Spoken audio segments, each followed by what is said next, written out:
पहाड़ियों के बीच बसे एक आरामदायक गांव में सभी आकार और रंगों के जानवरों का एक समूह रहता था। प्रत्येक दिन वे कहानियां, हंसी और दोस्ती साझा करने के लिए गांव के चौराहे पर इकट्ठा होते थे।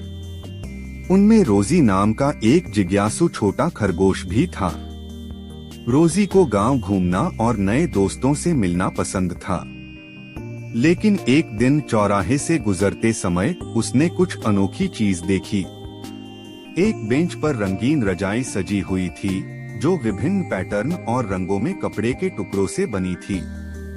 रजाई से उत्सुक होकर रोजी उसका निरीक्षण करने के लिए उसके करीब पहुंची, लेकिन जब उसने प्रत्येक पैच की जांच की तो वह यह देखे बिना नहीं रह सकी कि कुछ घिसे हुए थे, अन्य फीके थे और कुछ फटे हुए थे।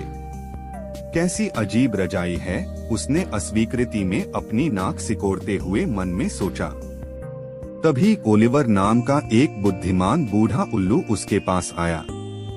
आप रजाई के बारे में क्या सोचते हैं, युवा रोजी? उसने उसकी हैरान अभिव्यक्ति को देखते हुए पूछा। रोजी ने जवाब देने से पहले झिझकते हुए कहा, यह बहुत सुंदर नहीं है, यह सब गड़बड़ है और बेमेल है। ओलिवर धीरे से मुस्कुराया। लेकिन यही इसे खास बनाता है, उन्होंने समझाया।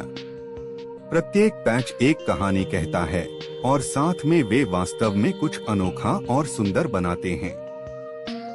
ओलिवर के शब्दों को ध्यान में रखते हुए रोजी ने रजाई को फिर से देखा, इस बार एक अलग दृष्टिकोण से। उसने देखा कि हर सिलाई में कितना प्यार और देखभाल थी, हर धागे में यादें बुनी हुई थीं। जैसे ही उसने रजाई को देखा, रोजी को एहसास हुआ कि यह गांव का ही प्रतिबिंब था, विविध, अपूर्ण, लेकिन स्वीकृति और दोस्ती के एक सामान्य धागे से एक साथ बंधा हुआ। उस दिन से रोजी ने स्वीकृति की सुंदरता को अपना लिया।